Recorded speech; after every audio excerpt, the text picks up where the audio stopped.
Hi everyone, welcome to the March 9th edition of the TimeformUS Pacecast. I'm David Aragon, and I'll be joined in just a moment by my co-host, Craig Milkowski.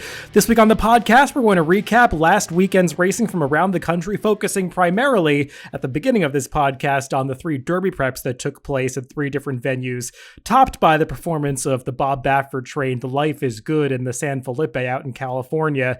This son of Into Mischief stayed undefeated, stamped himself as one of the horses to beat on the Derby Trail, if not the outright Kentucky Derby favorite.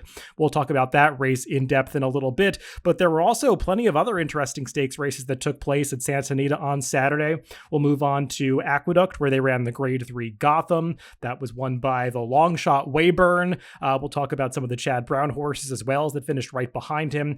Then at Tampa Bay Downs, they ran the Tampa Bay Derby on Saturday. Not the strongest Derby prep and not the fastest speed figure. We'll talk about the entire field and who showed up and who didn't in that race, but the winner does look like a promising horse, so we'll assess his chances moving on to this Kentucky Derby Trail. Also mentioning some of the undercard stakes races from Aqueduct and Tampa Bay Downs. And we'll finish up this show by talking about a couple of races from Oaklawn Park last week, a pretty impressive speed figure earned in an allowance race, and a maiden winner on Sunday. But Craig, the talk of social media and the talk of the Derby Trail is the performance of Life is Good in that San Felipe on Saturday. Yeah, strictly as a numbers guy, I mean, I have to say it was, I think, the best performance I've ever seen in one of these Derby preps. If I've ever given a 130, I don't remember it. It hasn't been any time recently, and certainly not this early in the season. Maybe in one of the later preps, I remember Dortmund ran pretty fast, but I don't even think he got to that mark. So numerically, it was huge. Visually, I still am not sure what to make. I'll leave it to you to discuss the bearing out that he seems to be having problems with in his races. But to me, that can't be a good sign. Yeah, I mean, the hype on this horse was justified. I think we have to get that out of the way because he had looked great in his debut, though there were some mixed opinions about his second start when he won the Sham by just 3/4 of a length. It turns out, though, that the people that were forgiving of him for tiring late in the Sham, they were in the right because he obviously did have much more in the tank, and he showed it here in this San Felipe. He beat a good field. I mean, you've got to say that. It's not like the horses behind him didn't show up. Medina Spirit, his stablemate, he ran his typical solid speed figure to be second. Dream Shake, that impressive debut winner who was third, he also ran back not nearly to the speed figure that he ran in his debut, but pretty close to it. And Roman Centurion, who was beaten almost 15 lengths in this race for fourth. I mean, it's not like he took a big step backwards either. All of the horses behind Life is Good ran. He was just in a different league than these. I think what was so impressive about this performance was the way that he continued to open up on the far turn. That third quarter that he ran in about 23 3/5 seconds, that's when he really made the horses chasing him come off the bridle. You could say that maybe they didn't put much pressure on him for the opening quarter, and clearly his stablemate Medina Spirit was pretty much being ridden for second here. I don't think it's going out on a limb to say that. And you can't really blame John Velasquez for that because obviously he was never beating Life is Good, and riding that horse not so aggressively in the first quarter probably allowed Medina Spirit to hang on for second in this race. But the way Life is Good strung out the field around the far turn and opened up into the stretch was extremely impressive. The drifting late, that's not something that you want to see. I did go back and watch the head-on of the stretch run, and this horse did drift out a good 5 or 6 paths from the top of the stretch to the finish line, and even as they crossed the wire and Mike Smith kind of dropped his hands, he continued to drift out pretty badly into the clubhouse turn as they pulled him up. So that's not something you want to see, but this horse nevertheless did everything you could possibly ask. And the only real question that he has left to answer is stamina, because this was just going 1 mile and a 16th, and obviously he has a high cruising speed that he's able to use going this distance. Is he a 1.25 mile horse? That remains to be seen, but he has such a speed figure edge on the rest of the Derby contenders out there that he might not have to bring his A race to win going 1.25 miles. Yeah, that's exactly what I was going to say. When you win like he does, that extra furlong and a half, it's hard to imagine it would have possibly made any difference. The only way it would have been if he got to the outer rail or something. I mean, he was way too fast for these. As for Medina Spirit, he ran fine. He actually ran a lifetime best TimeformUS speed figure. It is a little disappointing that that's the tactics we get, but you really can't expect any different when the two top horses are trained by the same guy. They're certainly not going to go out and battle with each other. And I think as handicappers, that's something that was pretty predictable. So I'm not going to be upset. And as you say, it worked. Medina Spirit got second, where if he duels with Life is Good, that probably doesn't happen. Dream Shake actually ran really well. He got a 116 after a 118 in his debut, stretching out to just 2 turns in his second lifetime start. I mean, it's a really promising performance from him as well. But at this point, anybody else on the Derby trail is going to have to find a few lengths to catch up with this guy. And I would imagine that some of the also-rans from the San Felipe, who we've been very complimentary of, they might be looking to duck that Santa Anita handicap in a few weeks. I mean, Santa Anita Derby, I should say, because that's where Life is Good is supposed to be pointing. I would imagine that many of these horses and connections don't want to tangle with Life is Good again, so maybe that could bolster the strengths of some of the other Derby preps happening around the country if a few of these ship out to different venues. Moving on to a different venue ourselves to talk about all three of these Derby preps right off the top of the show. In New York on Saturday, they ran the Grade 3 Gotham, going the 1-turn mile, and was the biggest upset of the weekend in these Derby preps as Weyburn won. Just coming off a maiden victory for Jimmy Jerkins, Chad Brown had a pretty strong hand in this race, sending out the heavy favorite Highly Motivated and also the second-time starter Crowded Trade, but they could do no better than second and third here, as Weyburn very gamely battled back inside of Crowded Trade to get the victory.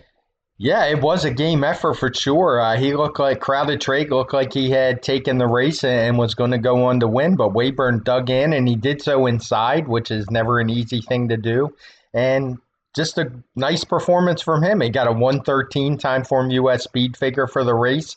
He hadn't been seen since December. He was stretching out from 7 furlongs to a mile, but that will happen with 3-year-olds. They'll make these big kind of jumps. So I have no knocks on him. I mean, the odds, frankly, were a little bit crazy, I think. He was slower, but it's not like anybody in here had a huge speed figure edge. It was kind of a slow field going in, and he took full advantage of it. Yeah, I mean, this horse has shown talent early in his career. I mean, I'm not going to say that I ever considered picking him in this race because I didn't. I mean, there were other quality horses in this group.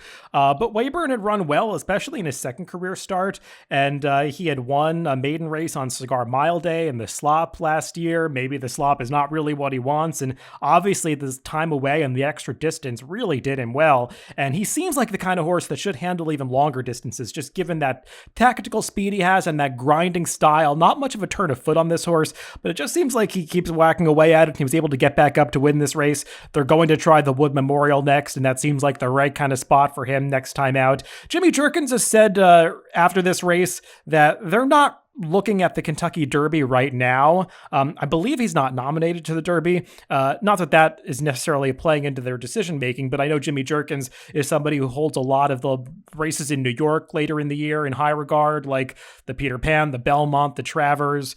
So they might look to go that route instead of the Derby. We'll see. Obviously, he's not really in the same league as Life is Good from a speed figure standpoint. As for the Chad Brown duo of Crowded Trade and Highly Motivated, I agree with what you said, Craig. Crowded Trade, he ran well, got there, just couldn't quite hold off the winner. And Highly Motivated, I think we have to discuss the pace of this race a little bit because it seemed on paper like Highly Motivated was supposed to get a perfect trip coming from off the pace. The pace, though, up front, it didn't really develop as expected, as they kind of let Freedom Fighter go, like they were intimidated by that horse's speed, and the other horses who were projected to show speed, like Wipe the Slate and Cop O'Kane, it's pretty clear that their riders had no intention of sending them. Yeah, it was definitely not what I was expecting. It wasn't a slow pace in that we're coding it in blue. It certainly wasn't drastic, but we generally don't see that in these Derby preps. Usually there's a little bit more urgency to get to the front, maybe show some speed, but it looked like Freedom Fighter, Manny Franco, was just intent on getting there, and when he showed his hand, everybody else kind of backed off. So definitely a moderate pace in here. I do think that helped the top two finishers and hurt Highly Motivated a little bit. So, I mean, if all three of these were to show up in the Wood, I would still consider it a toss-up of the three. I don't think any of them particularly showed any dominance over the others, but Freedom Fighter, I would give up on him at this point. He was my pick in the race, but he had no real excuses. But I thought the top three are all similar, and it just came down to trips. Yeah, and highly motivated. It should be noted that he broke a little bit slowly, had to steady briefly about a furlong into the race, really just kind of solidifying his position towards the back of the pack. Really no opportunity for Javier Castellano to move him up into a more forward position, which I think is what you wanted in this Gotham. And I thought highly motivated finished fine. He was coming on fastest of all in the final eighth of a mile of this race, so that's promising for him going longer distances, I would think, because that seemed like a question he had to answer in this race. Obviously, somewhat disappointing that he didn't win as the 4-5 favorite, but a good learning experience for highly motivated, so I wouldn't give up on him yet. And Freedom Fighter, I don't think Freedom Fighter ran that badly. I just think he's probably a sprinter, so you'll see him turning back in the future. Moving on to the third of the three Derby preps that took place last weekend. That was the Tampa Bay Derby Grade 2 event, going a mile and a 16th at Tampa Bay Downs. And this was obviously the slowest of the three preps. And in addition to that, it just didn't seem to have the strongest field coming in, and some of the horses that you would have thought that would make it a stronger field just didn't show up in this race. They put forth pretty uncompetitive performances, and that allowed Helium to win, keeping his undefeated record intact, making his first start on dirt. I'm just not really sure how much credit I want to give any of the horses that did well in this race. No, I would agree. I mean, he only got a 109 Timeform US speed figure for the win. I mean, I don't want to take anything away from the winner. It's a great training job by Mark Casse to get this horse to win off the layoff, first time on dirt, first time around two turns. So really solid job. This was a race we had talked about, looked kind of, weak going in, and nothing really surprising coming out. Hidden Stash, I'm not sure. I'll leave it to you. Haven't watched again to see if he actually changed leads this time. He's at least moving in the right direction figure-wise, but I mean, we've seen about as good as I think we've seen what he is at this point, and he's not really a Derby contender. So I'm not going to look beyond those top two at all because there just wasn't anybody doing any real running. Yeah, I mean, it wasn't the lead change for Hidden Stash this time because he changed leads right on cue, and that did propel him past Helium for a brief moment at about the eighth pole, but as you said, he just hung pretty badly in the last furlong of this race and allowed Helium to come back on him. It was a game performance by Helium. It just was not the fastest race. And I mean, I guess you can upgrade the performance slightly because he was about 4-5 wide around both turns and did make somewhat of a premature move on the far turn. Still, though, when you look at who is third and fourth in this race, they're just not horses who were anywhere near the top of this division from a speed figure standpoint. I mean, the third place finisher, Moonlight Strike, was beaten something like 17 lengths by Caddo River and the Smarty Jones. This just doesn't seem like a top group of 3-year-olds in Florida, Tampa Bay Downs. So I'd look for other horses coming from different races in future Derby preps. Let's move on to some of the undercards from these prep races that took place at Santa Anita, Aqueduct, and Tampa Bay Downs. Though I don't think the San Felipe was the feature race on Saturday at Santa Anita. That probably went to the Santa Anita Handicap, which was the final stakes race run on the card, the 10th race. This 1.25 mile test, grade 1 event, had a pretty competitive field going in, though unsurprisingly, they did bet Maxfield down to be a prohibitive favorite here at even money. We talked about it on the TimeformUS forecast. Don't think that kind of support was really justified based on the speed figures he had run. He is a horse who would have had to improve to beat this field, and I think Maxfield ran his race. He just didn't take the step forward that I think so many people were anticipating, and the horses that did step forward were the two California horses, Idol and Express Train, and Idol clearly just ate up every bit of this 1.25 mile distance. Yeah, you nailed perfectly what you expected from this horse. That extra furlong was just going to be everything for him, and he needed every bit of it. He just is that grinding type of long, sustained run. We had talked about he wasn't given a great ride, and he got a huge rider upgrade here to Joel Rosario, and he just did exactly what he should have done. So it was a big effort from Idol. He got a 126 TimeformUS speed figure. So for me, it's good to see one of these older horses at least get close to what we have for par for these races, because it's usually in the 128 to 130 range. But we've been seeing some pretty slow grade 1s and grade 2s for the older horses. Maxfield, as you said, he ran his race. He had run a 120 and a 122 in his prior two starts. This time he ran a 123. He just ran into a little better group. No, it's not like he ran a bad race or had trouble or anything like that. He was just beaten on this day. And I should mention Express Train too. He ran a good race. He got a 125 time form US speed figure as the runner up. Looked like he might very well be the winner turning from home when he opened up, but Idle was able to just grind him down. But I think this was a good, solid race for the older horses. And as far as talent goes, especially at the mile and a quarter distance, I think it's just as good as what we saw in the Pegasus.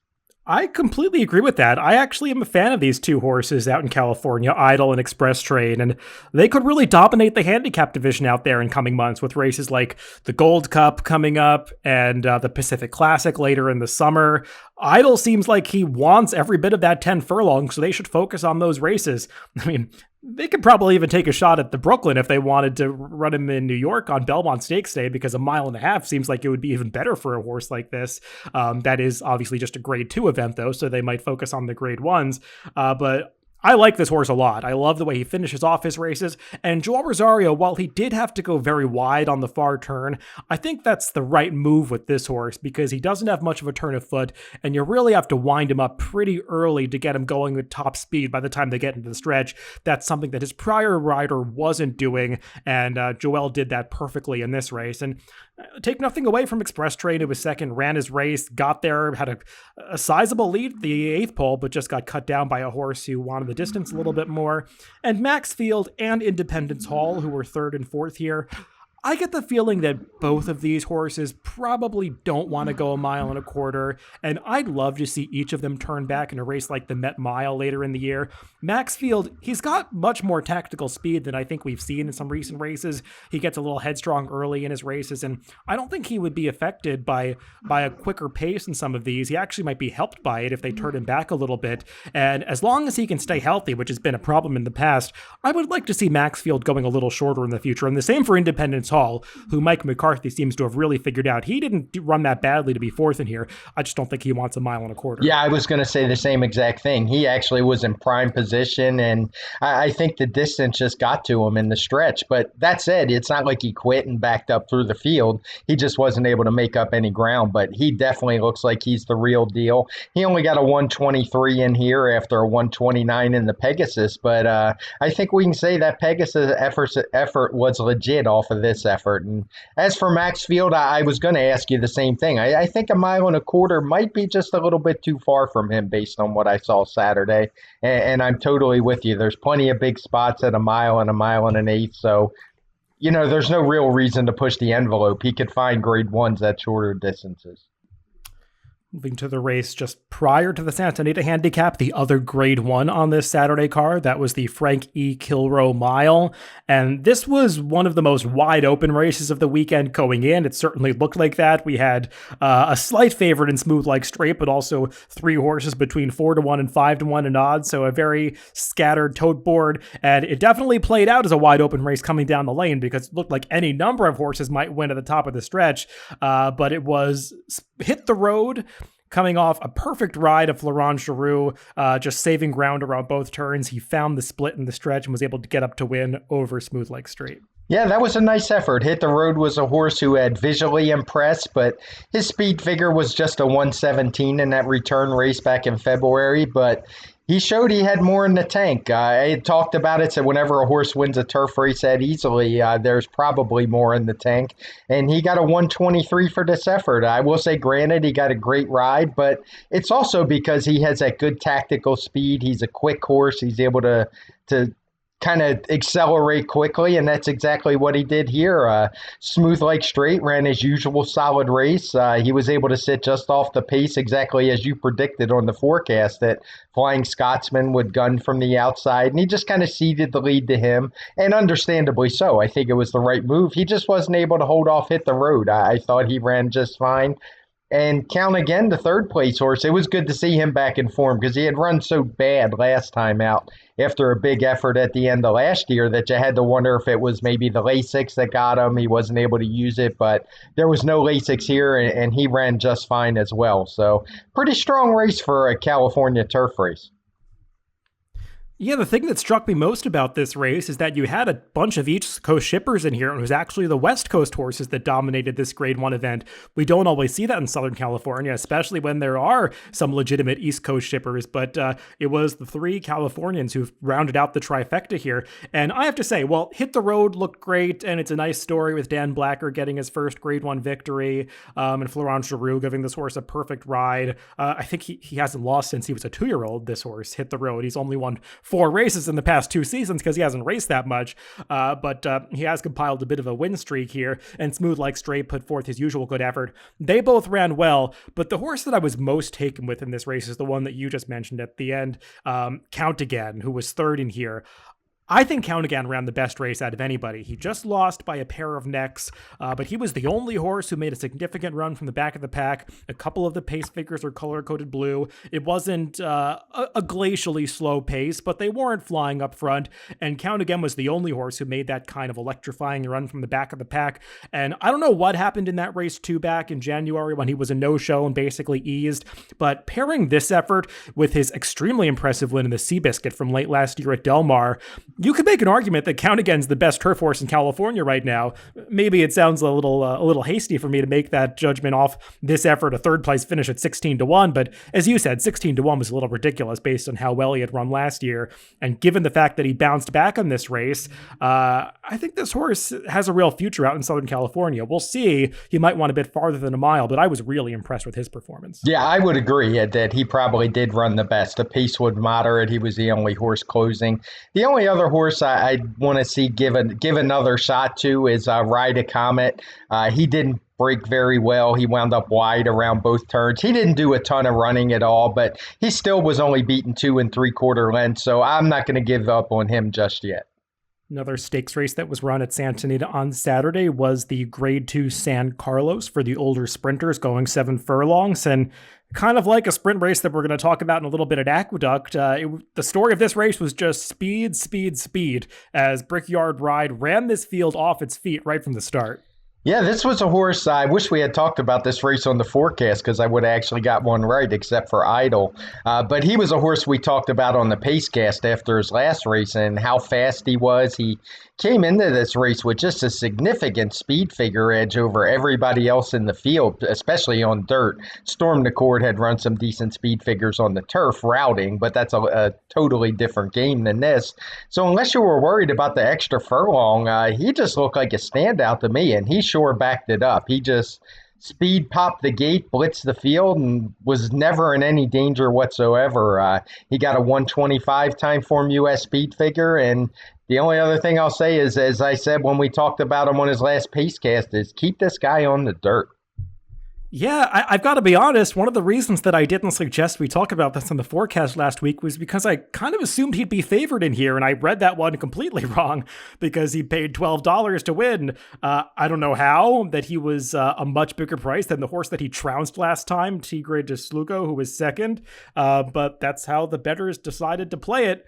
Brickyard Ride, though, I mean, his performance was exceptional. He showed easy speed from the get-go, opened up on the far turn, and just kept going through the stretch. I think the big question for this horse was stretching out to 7 furlongs because he had shown so much natural speed going shorter, but he had no problem handling the extra distance, and now he's paired up 2 very impressive speed figures out in California. I mean, we have to be honest, this was not the toughest field of sprinters we're going to see in this division all year, but he's running the kinds of speed figures that I think this sprint division's been lacking over the past couple of seasons, so I hope that he can hold this form. Yeah, and honestly, outside the horse we're going to talk about a little later in New York, I mean, I don't even know who the other sprinters are, to be honest. I guess we'll see some at Oaklawn. Whitmore's coming back soon, but at this point, I would put Brickyard Ride at the top of the division. He's just that fast. He's shown he can carry it to 7 furlongs.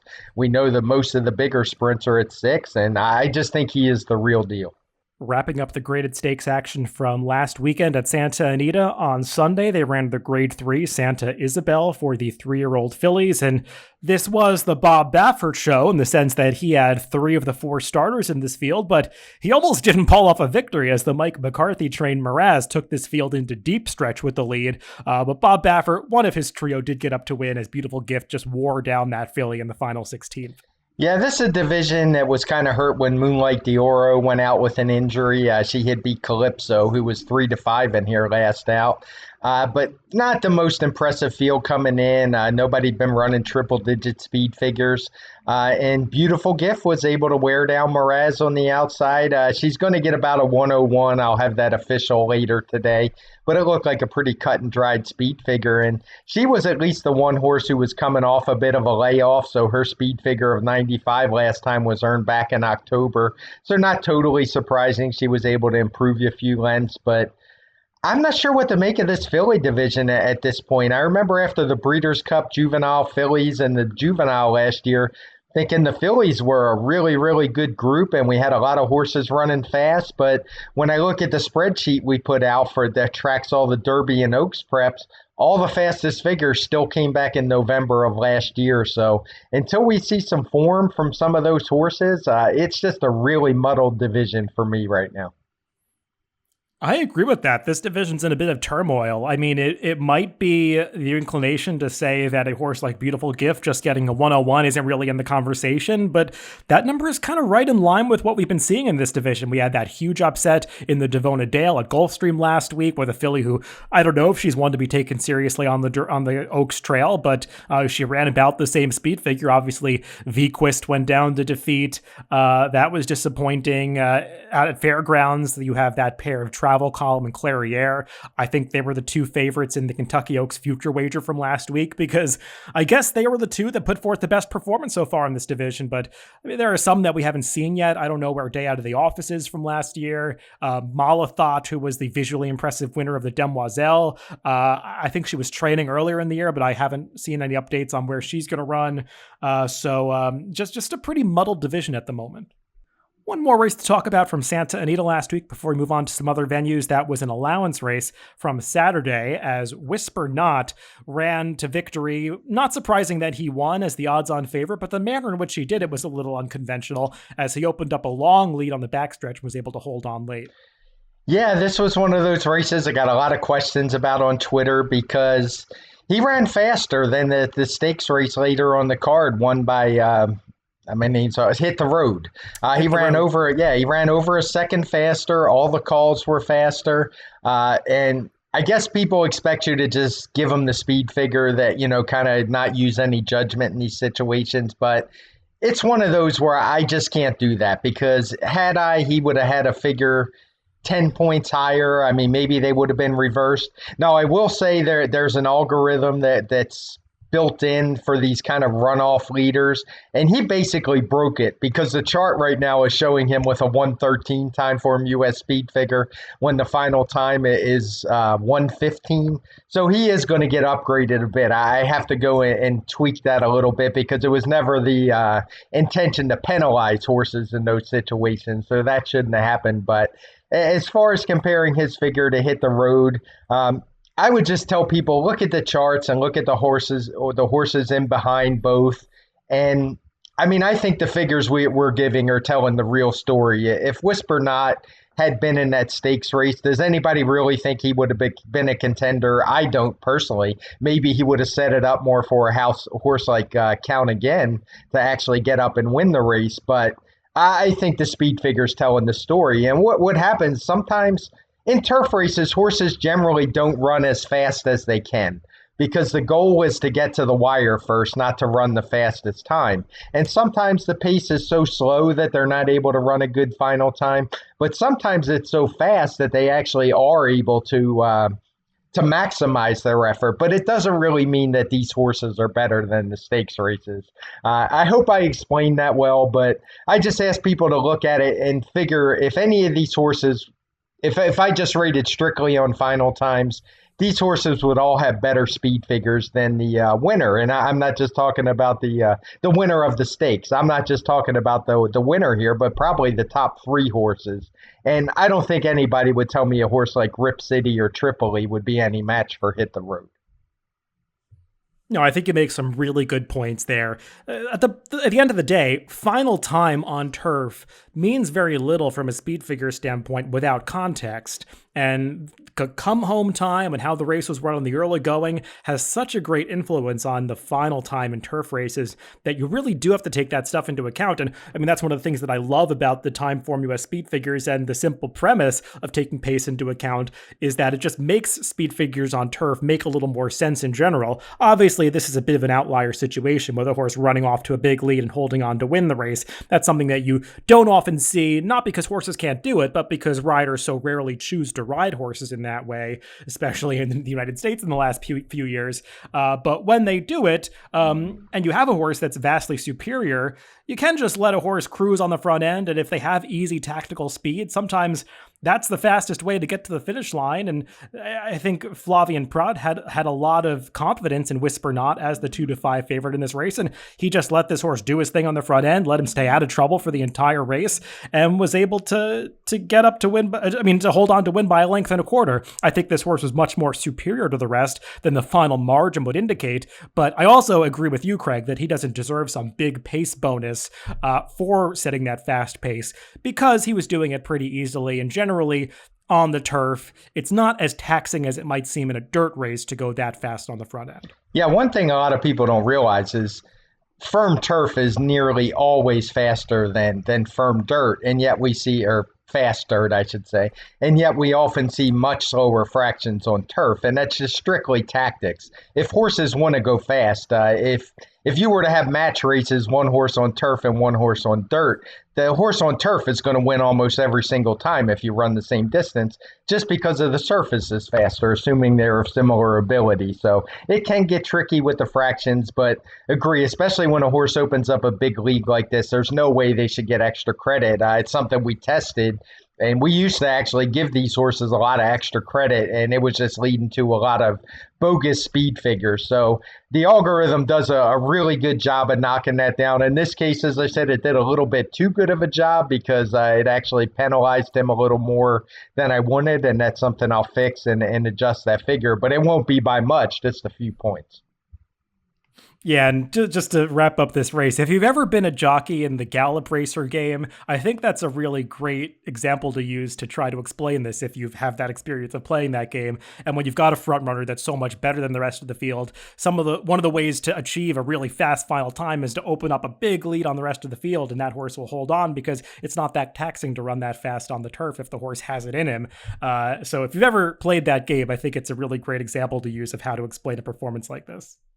Let's move on to Aqueduct on Saturday, where on the undercard of the Gotham, they ran 3 other stakes races, including that Derby Prep. They also ran a Kentucky Oaks Prep, the Busher Stakes, just a listed stakes, but a $250,000 purse offering, I think, 50 Kentucky Oaks qualifying points to the winner. And it would seem like Search Results, the winner of this race, is qualified for the Oaks based on this performance and the fact that the rest of this 3-year-old filly division just hasn't done anything spectacular yet. Search Results was pretty game to get up over Miss Brazil, who was second here. These two really threw it down in the stretch of this race as they sprinted away from the field late after setting a pretty slow early pace. Yeah, this was actually a pretty good race. It surprised me a little bit, the one-turn mile. It turned into a bit of a match race, and I would say part of that was due to the pace.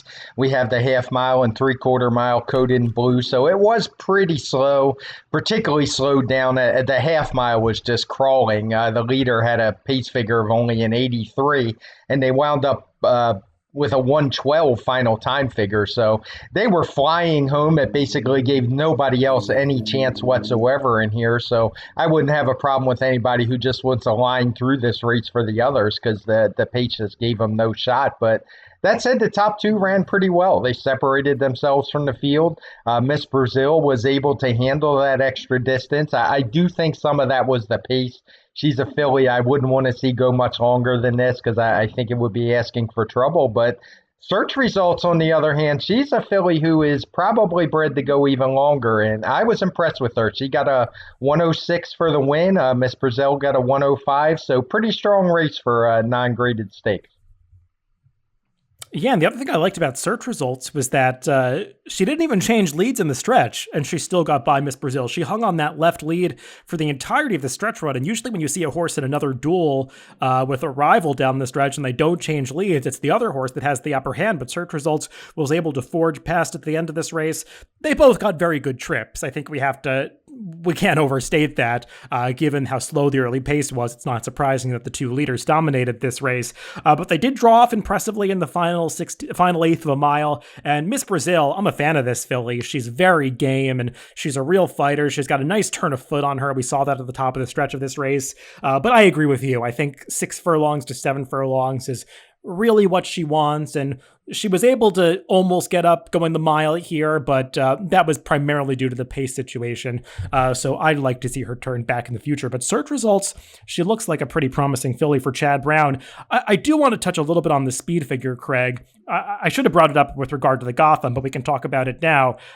You, when you did the speed figures, had this track speeding up quite a bit from the beginning of the day to the end of the day. And actually, if you look at the final time figures, this Busher in the TimeformUS figs got the same final time figure as the Gotham did, which just speaks to the fact that obviously you saw the track is speeding up a little bit. I know some other speed figure makers didn't have the track speeding up nearly to that degree, and some not at all across all these stakes races. So that would obviously give the Gotham a much bigger speed figure than what you see in the TimeformUS speed figures. But I tend to side with you that the track was speeding up throughout the day, so I don't have any problem with the way that you handled it. Yeah, that's a good point. I didn't have my worksheet in front of me, but I do now. I actually had this track speeding up 2 different times between the 4th and 5th race and between the 8th and 9th race, and both times by about 10 points. So to me, looking at our worksheet, it was pretty cut and dry. I didn't even give it a second thought. It's something that's pretty common at Aqueduct these days.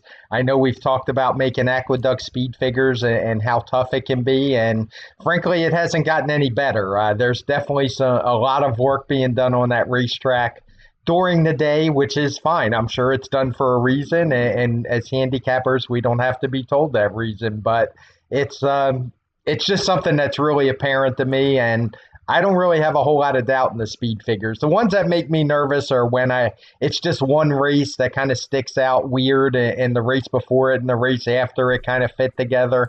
Those are the ones that give me a lot of reason to pause and make my job tough. But days like this for me, I thought it was fairly easy one for at least as far as Aqueduct goes.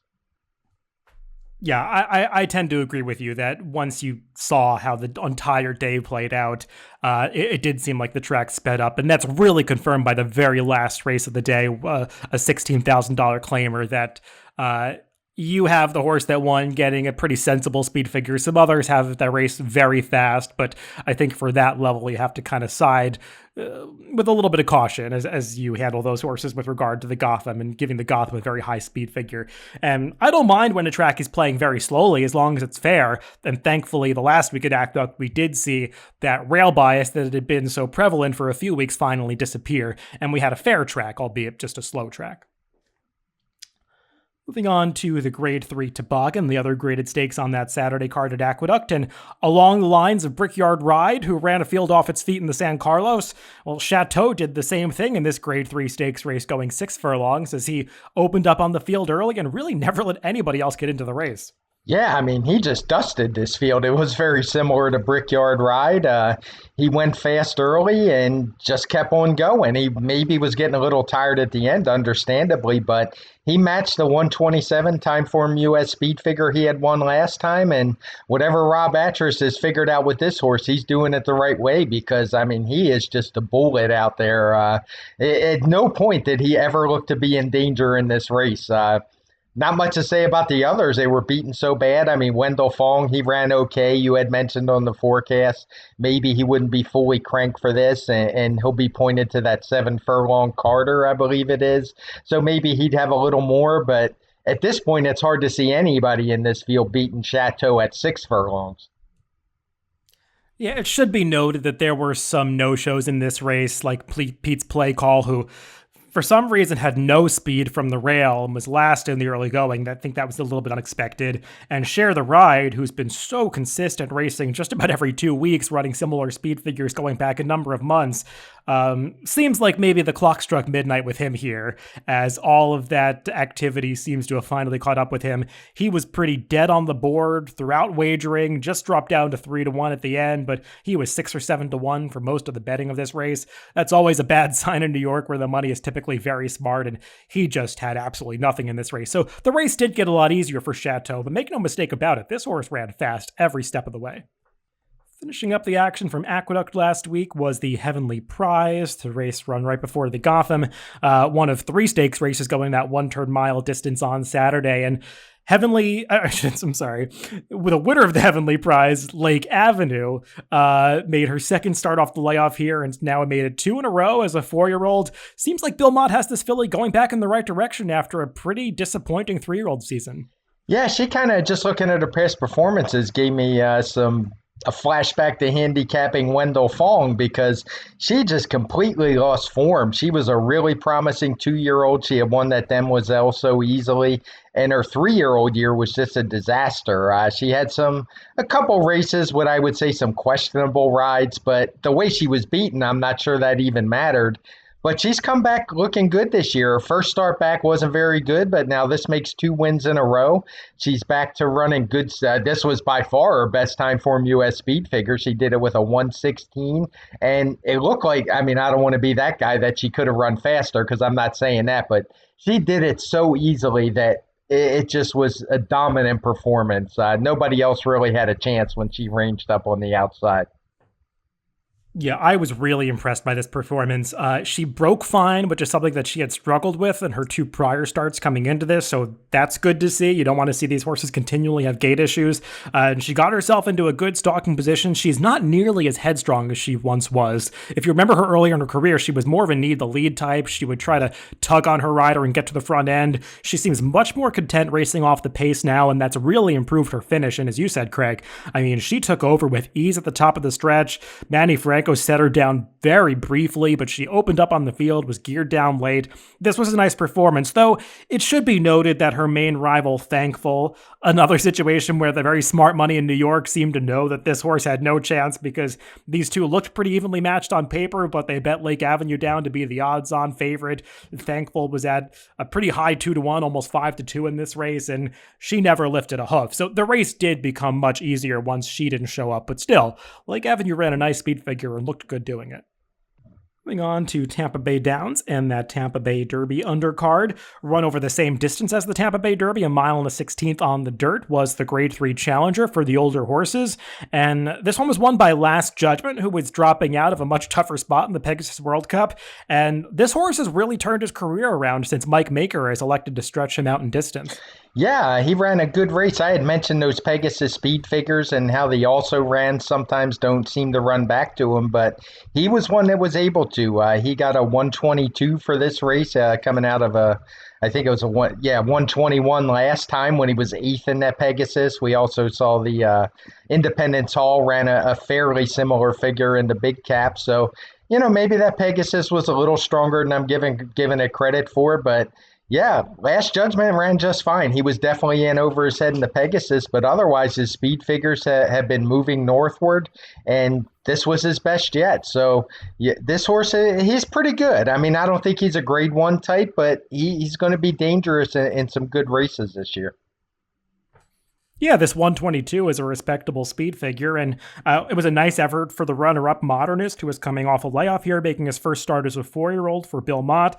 He ran on pretty well to be second. Not sure if the other horses in this race are really of the quality of a graded stakes race. I mean, Warstopper was coming off a couple of optional claiming wins at Gulfstream, but he didn't really step forward moving up into stakes company here. So Last Judgment got a perfect trip and wasn't facing the toughest grade 3 field we're ever going to see, but I still think he ran a nice race. And if they pick their spots wisely throughout the year, as there are plenty of grade 2 and grade 3 races that are pretty lucrative, they could have a nice year with this horse. Yeah, and you make a good point about Modernist. It kind of reminds me of Lake Avenue a little bit.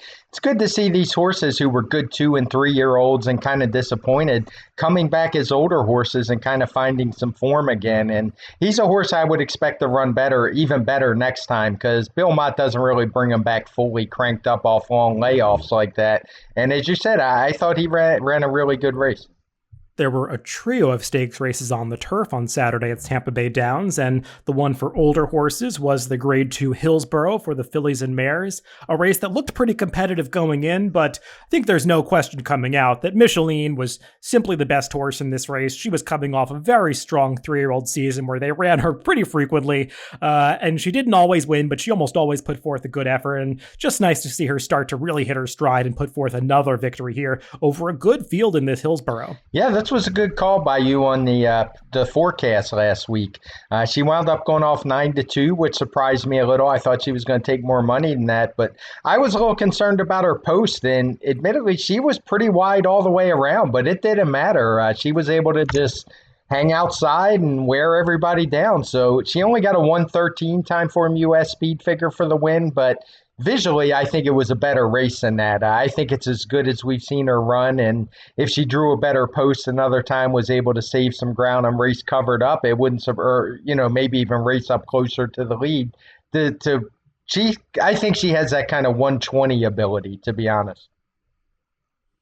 Yeah, I agree with you. I think she still has forward to go. She had run faster in her second place finish in the QE2 at the end of last season. So I think she could take another step forward in her second start as a 4-year-old. But I also agree with you that her performance might be better than that speed figure indicates because she was wide around both turns, and that's always going to be a little tough. She's not a horse that has much of a turn of foot, which can be a little detrimental in these turf stakes races, but I like that Louis Saez has started to ride her a little more aggressively. They put her in the game in her races whereas previously she would sometimes drop out of contention early and not be able to make up that deficit. But since they've started using her tactical speed, she's put herself in position to win these races. So I think changing up that running style has made her more effective. The others, it was kind of a blanket finish in behind them. I mean, Morning Molly has obviously improved quite a bit for Tom Proctor. She was coming off that stakes victory at Sam Houston last time, but she was able to translate that form into this race against a much tougher field. And the others, they all ran well, but they just weren't quite on the same level as Micheline. Yeah, I would say this was a grade 2 race in name, but only the winner was really a grade 2 type. The rest are more grade 3 enlisted types. And they all basically ran their race. When you look through our chart, the speed figures all look similar to what they usually run. I just think Micheline was much the best in here. Moving on to those turf stakes for the 3-year-olds, with leading off with the Grade 3 Florida Oaks for the fillies. The race run right before the Tampa Bay Derby, and no surprise about the winning connections as Klarovich Stables and Chad Brown connected with domain expertise to get the job done, running down the loose on the lead Jouster. Jouster was the heavy favorite in this race, but it's starting to seem like this might be a filly with distance limitations. Yeah, I would agree with that. And that usually kind of happens with these younger horses. She's a horse who's been winning her races just by running out, going as fast as you can and hanging on. But on turf, that works when you're younger, but it tends to stop working as you get older and the other rivals figure out what they're doing a little bit more. And there's no trainer out there better than getting a horse to figure it out than Chad Brown. It's something I'm going to have to look up the stats when a Klarovich horse goes off at odds like this of 5-1. I would imagine it's got to be a really good ROI because for some reason you would think his horses would never slide under the radar, but they do more often than I would have ever guessed. So Jouster still got a little bit better speed figure, a 109, because of that pace, domain expertise, a 107. But if these two were to run back, I would still probably prefer domain expertise. Jouster was alone on the lead. She went a little bit fast early, but she rated okay on a clear lead and just wasn't able to hold off domain expertise. I mean, it was super close. Don't get me wrong. That was a photo that watching on TV I couldn't call, but at this distance or longer, I would prefer the winner. And it should be noted that domain expertise in her prior start, while she was coming out of another Grade 3 event at Gulfstream, I think that might have been a slightly tougher race because she was beaten by White Frost, that Bill Mott trained filly who's 2 for 2 on the turf, who I know both of us are big fans of. And that Swedish chant that White Frost won is turning out to be a strong race because 3 horses have run back out of it now that finished behind White Frost, and all of them have won, including Conlima, who was second, came back to win a stakes. Now Domain Expertise, who was third, came back to win a stakes. Another also ran, came back to win a lesser race. So that's a filly to watch moving forward when she shows up again in the entries White Frost. As for Jouster, who was second here, yeah, you make some good points about that running style of going too fast up front, not really being sustainable in the long term. The good news for Jouster is that Todd Pletcher is based in New York for most of the year, and at Belmont, they have a ton of stakes races going 7 furlongs or a mile on the turf around one turn, and that could be right up her alley. Todd Pletcher, while he disappointed a little bit with Jouster in the Florida Oaks, he did get the money in the colt version of this race, the Columbia, a listed stakes race going a mile on the turf for the 3-year-olds, as his Win From Within, who also switched over to the turf and really found a new lease on life, just completely dominated this race from start to finish. Yeah, he did. I mean, he came in, he looked pretty strong, but looking at the odds, I thought maybe 8-5 was overdoing it. He didn't have any real edge. No huge edge. I mean, he was the fastest horse coming in, but it wasn't by a lot. But he proved here he was. He was a horse who went out. He went fast. All the fractions are in red, and nobody was able to make a run at him. He is one, much like Jouster, I'd be a little leery of because that's not the ideal way to win turf races. It just so happened in this one there wasn't anybody good enough to come and get him. But I would be leery of that style, but it was a good effort to run a 105, a career best, and it was way back 4 lengths to Crew Dragon in second, another Bill Mott trainee. But good effort. I'm not too excited about it, though, because of that running style. Yeah, I agree with you about the quality of what was behind Win From Within. Crew Dragon, who was second, he had actually been in the same maiden race that Win From Within had won in his prior start and finished 9 lengths behind him there. So some questions about the quality of the other horses in this race, but the way that Win From Within did it, I thought, was pretty impressive, going fast on the front end, and he really kicked away impressively at the top of the stretch. As you said, just never let anybody else get into the race from the back of the pack. Maybe that's because there weren't any quality closers in this field, but I still think Win From Within is a horse with quality himself, so we'll see what he does when he tries a tougher spot in the future. Sticking with the Todd Pletcher theme, we saw him get another maiden winner on Saturday at Tampa Bay Downs as Untreated won a 2-turn race on the dirt earlier in the card, running a speed figure that's actually comparable to what the winner of the Tampa Bay Derby got, as this horse won off to win by over 8 lengths. Yeah, this was a good effort. It's just I wasn't playing at the time. I think I had just turned my television on, and I heard the pre-race prattle, and I thought it was interesting. The horse was previously trained by Chad Brown, moving into the barn of Todd Pletcher. Didn't do a lot of running first out, but was heavily bet, and that race won by Candyman Rocket. And boy, did he run on this day. Second time out, he was not actually pretty far back early, and he made a move on the turn that just completely blew these rivals away. He went from near last to first. Turn, while still on the turn, drew off to a 107 TimeformUS speed figure. So just a really big effort from him. This was a day where making speed figures was pretty easy. So it compares really nice with that winner of the Tampa Bay Derby, as you say. Yeah, I don't think this was the toughest maiden field we're going to see in this 3-year-old division all year, but this horse certainly looked good, beating this field by almost 9 lengths. Finished very powerfully at the end. This race was just going a mile and 40 yards, I think, but he certainly gives the impression that longer distances are not going to be a problem. He's by Nyquist, who's been a versatile sire, and the dam side, his dam was a stakes-placed router. It's actually the family going deeper in his female family tree of half-bridled, that Breeders' Cup Juvenile Fillies winner from a number of years ago. So this one's definitely bred to relish 2 turns and longer distances, and maybe Todd Pletcher's just found the key to a horse that was highly touted first time out. Let's wrap up this podcast with one more venue as we move on to Oaklawn Park. There was a stakes race last weekend, the Honeybee, though that's another race in the 3-year-old filly division that wasn't really spectacular from a speed figure standpoint, so we're not going to dwell on that one. A race that did catch the eye in terms of fast final time was an allowance race that was run right before the Honeybee, and that was won by Blackberry Wine, dropping out of a tougher stakes race where he finished behind Maxfield in his prior start, but in allowance company here, he just absolutely dominated. Yeah, I kind of joked on Twitter that he was finishing first for about the 27th time because he was that horse that got disqualified a couple times last year. But make no mistake, this horse has some talent. He is fast, and when he gets a clear, easy lead, he's going to be able to run fast times like he did here. He got a 123 TimeformUS speed figure for the win. He was coming out of that weird race, the Mine Shaft, where the horse Dinar had kind of run off on the front end, actually opened up 10 lengths on the field and put Blackberry Wine in, especially for a front runner like him, just a very uncomfortable position, I would imagine. And he rebounded really well right here. It was another easy speed figure day. Looking at the chart, the figures make sense for everybody else. So I just think it was a really good race from him. And he's always going to be dangerous if he can have things his own way. Yeah, Blackberry Wine, he is what he is.